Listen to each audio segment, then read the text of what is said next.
Okay guys, we're back out here. It's Saturday.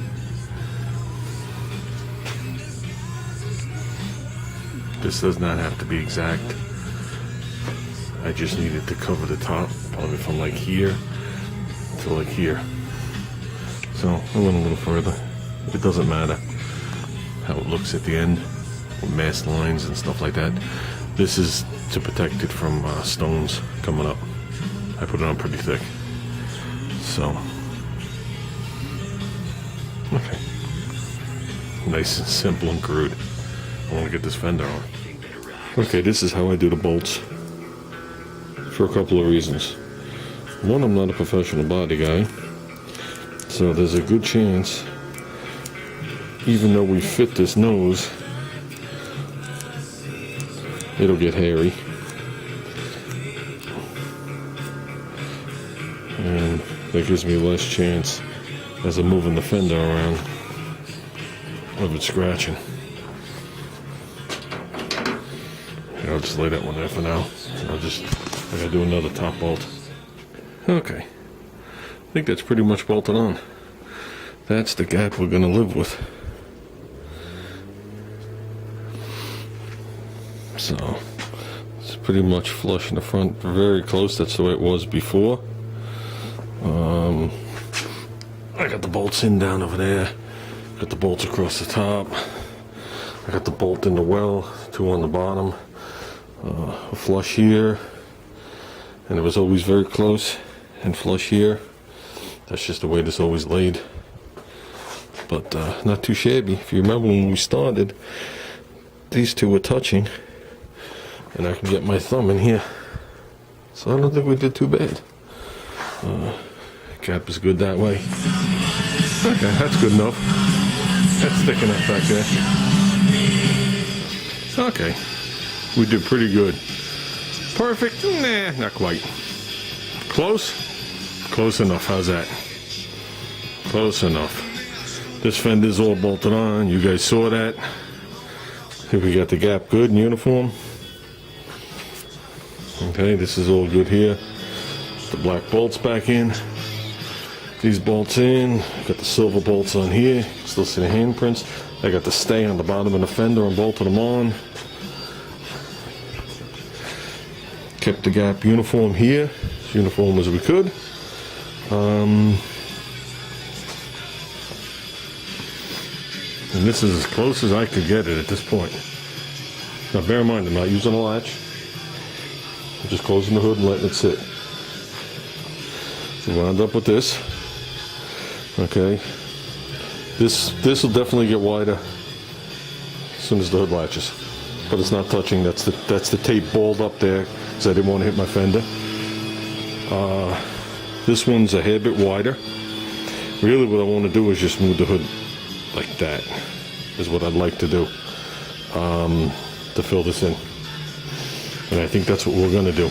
But right now the hood closes. As flush as we're going to be, we're flush here. The cowl sits lower on these cars.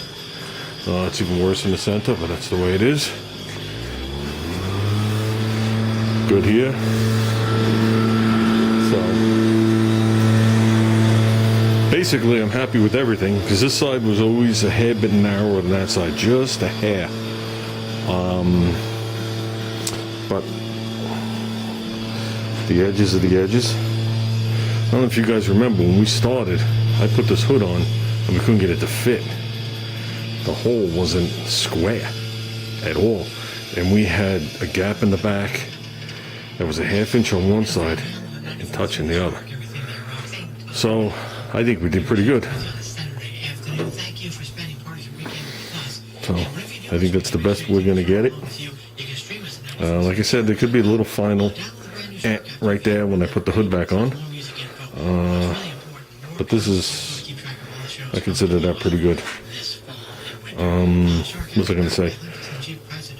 I did this without the hood pins in. I did not want the hood pins to shift the hood over a little. If you remember, the holes I made for the hood pins were not that oversized. I mean, they were oversized just a hair. And I remember the first time I put the hood on, they just rubbed the side of it. So I wanted to do this with no hood pins, so this hood would not be influenced left or right. So now if I put the hood pins in and I put them a little bit over, you could pull it over that much if I want. So, but I think we're good. I'm satisfied. So maybe I'll just put the hood pins in, see what we got. Hinges are working good. That's it. This is the first time the nose has been bolted on in color. And it looks like every other picture I've taken. But now I know I can walk up to it and accidentally bump it and not have it ride up the A-pillar and destroy the paint.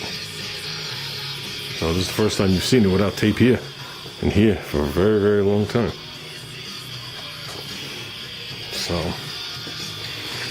yeah, maybe we could do a quick, tiny overview of the parts we changed. We changed the hood only because we wanted the style. This has the style in the center. The other one's a flat hood. We changed the fender because the fender had a repair right here. And it failed as time went on. And water got behind the wood tone, and when we stripped the fender, yeah, it wasn't worth it. So we picked this fender up. The car had a dent in the door here that we worked out and repaired. We did the bottom of this door in the corner, inside and out. I thought there was a ding in this door or something. Did a tiny bit of work in the back here. The other side, we fabricated a lower quarter patch panel, if you want to word it like that. We went much bigger than the damage was. Here, because they mounted that shit mirror, that's what wasted part of the other fender. They mounted the mirror and it cracked that stuff. There was some thinness to it, so we removed it all, and we made a bump dingle below this line, but we made a nice curved patch, put that in there. This side, we did an outer corner only. The inner corner was mint. The back, we did an outer and inner corner. This door, if I remember right, I think the center of the door was mint, but above and below had like a little line, like someone hit it with like a U. It's not deep. And like I said, back here we did back there. The roof had no damage. We did a little work to the hood. So remember, it was strapped down. Junior did all those lines over. We fitted the scoop to it, which still isn't bolted on there, but you could see it has the contour. There's a lot of videos, a lot of work. So this thing's ready to go do a burnout as far as I'm concerned. It's registered. It's insured. It has gas. It has brake. Actually, I just got myself a V8 cable. I'm not happy with that cable that goes there. That's why I left it disconnected. But putting that bend in it made it a little stiff. So I'm going to get I bought a factory one from a guy. I'm just waiting for it to come. The only thing that's lacking is ignition. And something to keep this hood closed, and we go outside and stand on it. And I'm ready. So, okay. Okay, now we got to take a measurement for 2 springs. So when you push down the hood and put the pins on, it pops back up. I was going to bring my car here today, and I was going to drive this thing out, or push it out, because we can't start it with no ignition, and take a together picture with them pointing nose to nose, like we did before I started the project. So, just a side shot, you know what I mean? Even though the hood's gray and there's no front, it doesn't matter. But my car's not here. So we're going to go pick up my car tomorrow and take it out. Me and Junior go for a nice lunch. So I used to be able to have unlimited access to get it in and out of where it's in storage. And part of the place got robbed, and the security went through the roof. It went from cameras to motion sensors, and now there's a limited time, and there's a bunch of bullshit. So basically, in reality, if I wasn't moving and bringing it with me, I would have to find a new place anyway, or be prepared to leave it wherever I live at night anyway, and then bring it back. So I hate you.